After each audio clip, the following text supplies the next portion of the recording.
नमस्कार दोस्तों, कैसे हैं आप लोग। नीति आयोग रीसेंट इनिशिएटिव्स लगभग 9 जून 2021 को मैंने ये न्यूज़ अपनी वेबसाइट पर कवर की थी। क्योंकि बहुत इंपॉर्टेंट है, इसके लिए इसके ऊपर मैं एक अलग से वीडियो बना रहा हूँ। जो मोस्ट इंपॉर्टेंट आर्टिकल्स मैं अपनी वेबसाइट पर अपलोड करता हूँ, कुछ ऐसे आर्टिकल्स जिसमें थोड़े और डिटेल्ड इन्यूमरेशन की ज़रूरत है, उनको मैं अलग से टेकअप करता हूँ। सारे आर्टिकल्स मैं डिस्कस नहीं करूँगा, बहुत सारे आप पढ़ के भी चीज़ों को समझ सकते हो और कहीं ना कहीं अलग वीडियोस से आपका रिवीजन भी होता रहेगा। जनरल स्टडीज़ पेपर 2 में इंपॉर्टेंट है। और नीति आयोग के जब रीसेंट इनिशिएटिव्स देखोगे ना, तो बहुत सारी गवर्नमेंट पॉलिसीज और इंटरवेंशंस के भी आपका रिवीजन हो जाएगा। एक एक करके देखते हैं। सबसे पहले समझिए नीति आयोग है क्या। तो एक पब्लिक पॉलिसी थिंक टैंक है। आपको पता है कि पहले प्लानिंग कमीशन था। प्लानिंग कमीशन के बारे में मैंने आपको बहुत ढंग से अपने रमेश सिंह की वीडियोस में समझाया है, वहां पे जाके देख सकते हैं, जो भी बैकग्राउंड इन्फॉर्मेशन जरूरत है उसके लिए। और प्लानिंग कमीशन के बाद नीति आयोग आया। खास बात यह है कि प्लानिंग कमीशन के हाथ में जितनी ताकत है, उतनी नीति आयोग के हाथ में ताकत नहीं दी गई है। क्योंकि नीति आयोग स्ट्रिक्टली यहाँ पे एक थिंक टैंक की तरह काम कर रहा है, एक ऐसे ऑर्गेनाइजेशन की तरह काम कर रहा है जो कि अलग अलग फील्ड्स में अपनी रिसर्च करते हैं, सर्वे करते हैं, और वो रिसर्च और सर्वे भारत सरकार को जाके बता देते हैं कि देखिए साहब, हमने ये रिसर्च किए, ये सर्वे किए, अगर आप ऐसा ऐसा करते हो तो ये चीज़ें हो सकती हैं। और ज़्यादातर केसेस में सरकार उसको अप्रूवल दे ही देती है, क्योंकि नीति आयोग में एक्सपर्ट्स बैठे हुए हैं। नीति आयोग स्टैटिस्टिक्स के बेसिस पे काम करता है। अगर आप फीचर्स की बात करो, फंक्शंस की बात करो नीति आयोग की, तो आपको यहाँ पे नजर आ रहे हैं: monitoring and evaluation, design policy and programme framework, faster cooperative federalism, और act as a resource centre and knowledge hub. Resource centre and knowledge hub, ये आप समझ सकते हो, this is a very important function of NITI Aayog. State of the art resource centre है। सारी knowledge, सारी skills, सारी रिसर्च एंड इनोवेशन की कैपेबिलिटीज, भारत सरकार की स्ट्रेटेजिक पॉलिसी विजन को इनेबल करना, ये सब काम है आपका नीति आयोग का। और 4 हेड्स कौन से हैं, ये तो मैंने अभी आपको फिगर के थ्रू समझा ही दिए। 4 हेड्स याद रख सको और नीति आयोग से रिलेटेड किसी क्वेश्चन में कोट कर दो तो आपके काम आ सकते हैं। हालांकि जैसा कि मैं आपसे हमेशा बोलता हूं कि रटने पे आप फोकस मत करो, रटन विद्या पे कम फोकस करो। तो बेसिक्स भी अगर आप याद रख सको तो बहुत जरूर अच्छा है। हालांकि सबसे खास बात यह है कि अगर नीति आयोग से रिलेटेड कोई क्वेश्चन आता है और मान लीजिए आपने एक ऐसा फ्लो चार्ट बना दिया जहां पे यहाँ पे आपने नीति आयोग लिखा और नीचे 4 हेड्स ऐसे ऐसे बनाए और उन 4 हेड्स में ये 4 नाम लिख दिए, तो डेफिनेटली 1 या 2 नंबर का इजाफा या आधे नंबर का इजाफा हो सकता है। क्योंकि इस प्रकार के जो फिगर्स होते हैं, फ्लो चार्ट्स होते हैं, कहीं ना कहीं आंसर चेकर को अपील करते हैं। अब बात करेंगे important proposals and interventions of NITI आयोग की। आगे बढ़ने से पहले वीडियो पे लाइक का बटन। इस पर्टिकुलर आर्टिकल को अगर आप प्रिंट करना चाहते हैं, वैसे तो बहुत सारे लोग प्रिंट कर चुके हैं, तो नीचे मैंने डिस्क्रिप्शन बॉक्स में इसका लिंक दे रखा है। आप उस लिंक पे जाके आर्टिकल के एंड पे आओगे तो यहाँ पे आपको एक प्रिंट का ऑप्शन नजर आएगा, समवेयर हेयर। बिल्कुल आर्टिकल के एंड पे आपको ये जो प्रिंट का ऑप्शन है वो नजर आता है। यहाँ पे आपको दिख रहा है, जहाँ पे 43 शेयर्स लिखा हुआ है, ट्वीट, ईमेल, शेयर, यहाँ पे प्रिंट का ऑप्शन है, उसको दबा के आप कहीं ना कहीं इस आर्टिकल को प्रिंट भी कर सकते हो। ओके, अब बात करते हैं नीति आयोग ने यहाँ पे कौन कौन से आइडिया दिए हैं।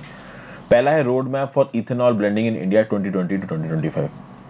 आपको पता है sugar cane based and grain based ethanol production capacities को बढ़ाया जा रहा है, और कहीं ना कहीं जो पेट्रोल होता है, डीजल होता है, उसमें इथेनॉल ब्लेंडिंग की बात की जा रही है। तो इससे पेट्रोल और डीजल का कंजम्पशन कम होगा, और इथेनॉल का प्रयोग करके, और खासकर वो इथेनॉल जो हमको पास एक्सेस क्वांटिटी में अवेलेबल है, उस इथेनॉल को पेट्रोल के साथ मिला के कहीं ना कहीं हम अपनी गाड़ियों में इस्तेमाल कर सकते हैं, जिससे ग्रीन हाउस गैस एमिशंस को कम किया जा सकता है। फिर यहाँ पे नीति आयोग ये प्लान बना रहा है कि कैसे जहां पे इथेनॉल एक्सेस पैदा हो रहा है, उस एक्सेस इथेनॉल को डेफिसिट स्टेट्स में लेके जाया जाए जहां पे इथेनॉल कम है।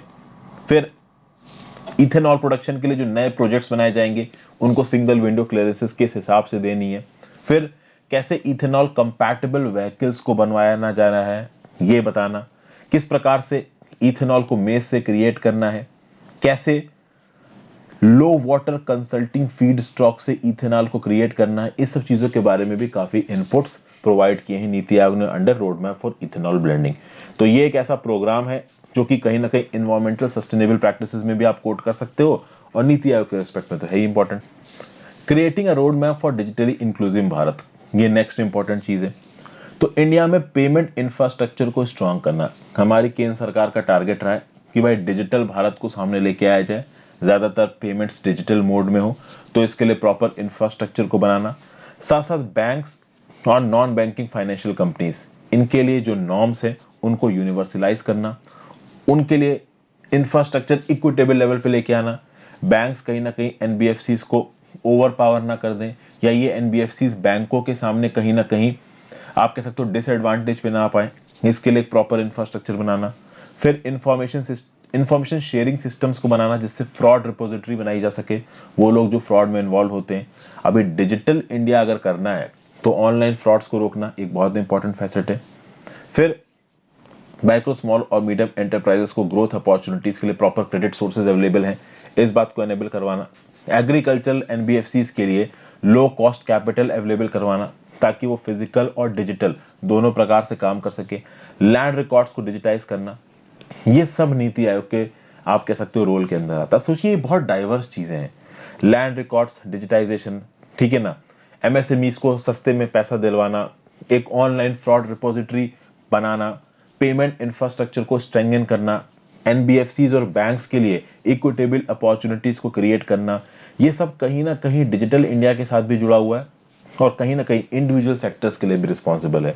तो इसीलिए अब आप यहाँ पे समझ सकते हो कि नीति आयोग का रोल क्या है। नीति आयोग का रोल ये है कि वो प्रोग्राम्स जो कि अलग अलग फैसेट्स, अलग अलग सोसाइटी के हिस्से को एड्रेस करते हैं, लेकिन कहीं ना कहीं उनके लिए एक सेंट्रल ऑर्गेनाइजिंग बॉडी की जरूरत है, एक सेंट्रल कोऑर्डिनेटिंग बॉडी की जरूरत है, और वो यहाँ पे नीति आयोग है। फिर इसका एक और प्लान है, creating an enabling environment for women and enterprises. तो वुमेन एंटरप्रेन्योरशिप प्लेटफॉर्म, इस प्लेटफॉर्म के थ्रू नीति आयोग एक एंटरप्रेन्योरल इकोसिस्टम बनाने की कोशिश कर रहा है वुमेन एंटरप्रेन्योर्स के लिए, ठीक है ना, ताकि वुमेन एंटरप्रेन्योर्स की नीड्स और रिक्वायरमेंट्स को फुलफिल किया जा सके। हेल्थ सेक्टर में इन्वेस्टमेंट अपॉर्चुनिटीज को भी कहीं ना कहीं नीति आयोग बढ़ाने की कोशिश कर रहा है। तो टेली मेडिसिन मार्केट, फिर अफोर्डेबल और क्वालिटी हेल्थ केयर लेके आना आर्टिफिशियल इंटेलिजेंस के बेसिस पे, और उनको इंटरनेट ऑफ थिंग्स से जोड़ना। अभी इस इंटरनेट ऑफ थिंग्स से जोड़ने के चलते कहीं ना कहीं नीति आयोग की तरफ से ये भी प्रपोजल गया है कि भाई सारे हेल्थ रिकॉर्ड्स को सेंट्रली डिजिटाइज कर दो। इसके अगेंस्ट भी बहुत सारी आवाजें उठ रही हैं।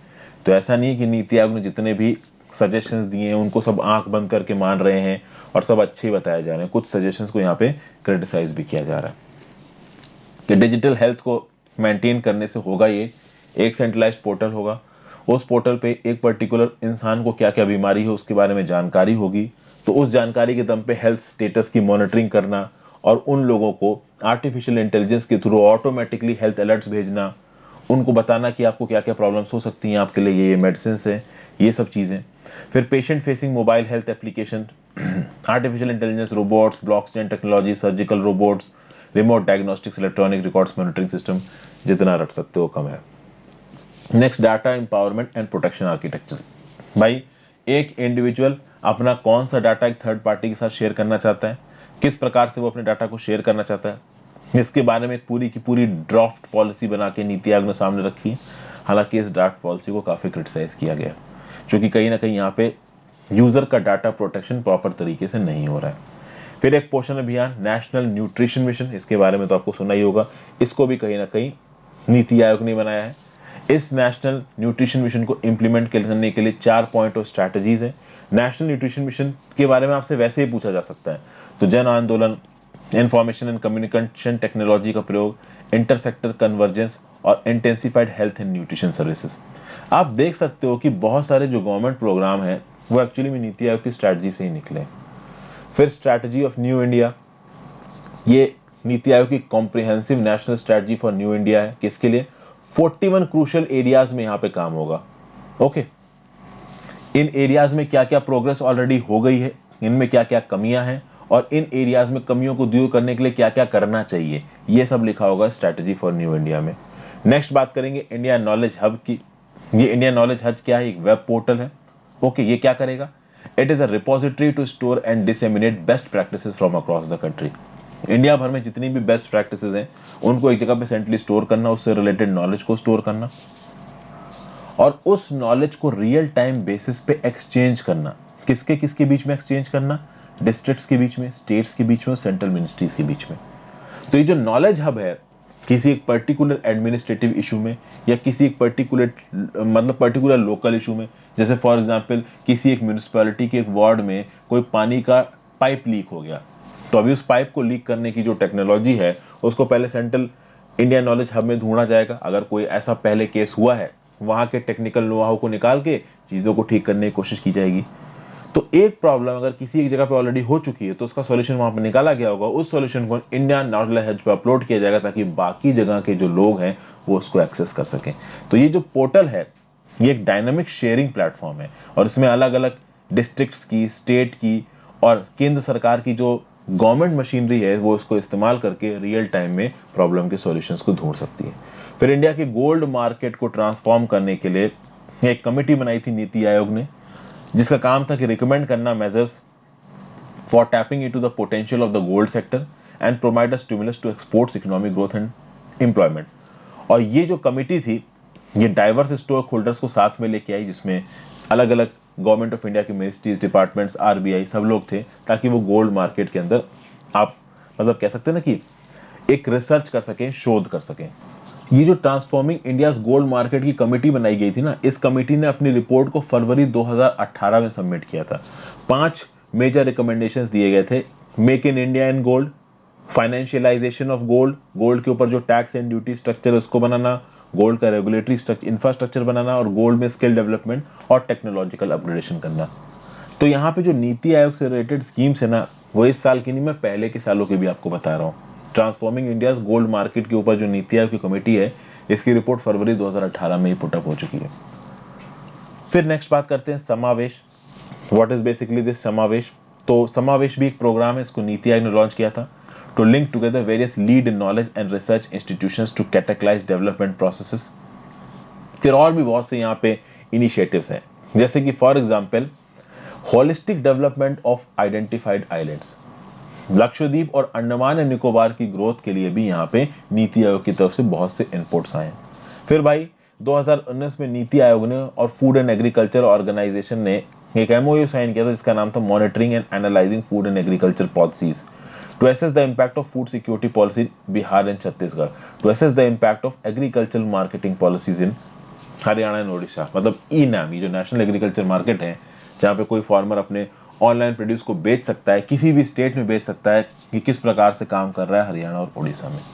और भी यहाँ पे कुछ आप कह सकते हैं पिछले 15 साल और आगे के 15 साल का रोड मैप किस हिसाब से यहाँ पे नीति आयोग डिवाइस कर रहा है, उसके लिए बहुत सारे यहाँ पे स्कीम्स दे रखी हैं। आप समझिए बात को। अच्छा, एक और चीज, डिसइन्वेस्टमेंट के ऊपर भी कहीं ना कहीं नीति आयोग ने अपनी रिपोर्ट दी है। हाउ डिसइन्वेस्टमेंट इज डन, इस पर्टिकुलर फ्रेज को मेरे नाम हर्षित द्विवेदी के साथ यूट्यूब पे सर्च मारिए, आपको वीडियो मिल जाएगी। ये जो सबसे पहली वीडियो दिख रही है ना आपको, how disinvestment is done, NITI Aayog report on privatisation, PSU privatisation is efficiency really improved, यही इससे रिलेटेड है। डिसइन्वेस्टमेंट के बारे में जानना चाहते हैं, व्हाट इज स्ट्रेटजी डिसइन्वेस्टमेंट, तो सेकंड वाली वीडियो मैंने आपको बना रखी है। तो अब आपको यहाँ पे समझना पड़ेगा कि ये नीति आयोग से रिलेटेड टॉपिक्स यहाँ पे इसलिए इंपॉर्टेंट हो जाते हैं क्योंकि यहाँ पे जो भी मैंने आपको गवर्नमेंट प्रोग्राम्स बनाए हैं, इसको आप एक पन्ने में लिख लो और इन गवर्नमेंट प्रोग्राम्स के फाइनल पॉइंट्स अगर आप याद रख सकते हो अपने दिमाग में, वेल एंड गुड। नहीं रख सकते हो तो एक दो पॉइंट लिख लो। जैसे कि फॉर एग्जाम्पल इथेनॉल ब्लेंडिंग के बारे में मैंने एक चीज बताई, पोषण अभियान मैंने आपको बताया, ओके, ट्रांसफॉर्मिंग गोल्ड मार्केट की रिपोर्ट मैंने बताई, हेल्थ सेक्टर में नीति आयोग क्या कर रहा है ये बताया। इसको एक फ्लो चार्ट की तरह अपने नोट्स में इनकॉर्पोरेट कर लोगे ना, तो जब एग्जाम में आंसर्स लिख रहे होगे तो चीज आपके दिमाग में आती रहेगी। और जो GS paper 1, GS paper 2, GS paper 3 और जीएस पेपर 4 वाइज जो आपने नोट्स बना रखे हैं, नीति आयोग के फंक्शंस आपके किस में आ जाएंगे, जीएस पेपर 2 में आ जाएंगे। तो जीएस पेपर 2 के नोट्स में आप इनको इनकॉर्पोरेट कर सकते हो, इन गवर्नमेंट स्कीम्स को, काम आ जाएंगे आपके। इसीलिए मैं बिल्कुल सेग्रीगेटेड कंटेंट आपके लिए लेके आया हूं ताकि इसको आप अपने हिसाब से यूज कर सको। आप पीपीटी डाउनलोड कर लो, बट पूरी पीपीटी रखने का फायदा है नहीं, जो कि बार बार आप पढ़ नहीं पाओगे। बेटर रहेगा कि पन्नों में एक आप नोट बना लो, बाद में चीज़ों को समझने की प्रॉब्लम हो तो वापस आके आप वीडियो देख सकते हो, उसमें क्या प्रॉब्लम है। तो thank you for watching friends, I hope आपको कुछ सीखने को मिला होगा। पीडीएफ की प्रिंट के लिए नीचे डिस्क्रिप्शन बॉक्स में लिंक दे रखा है। Good bye.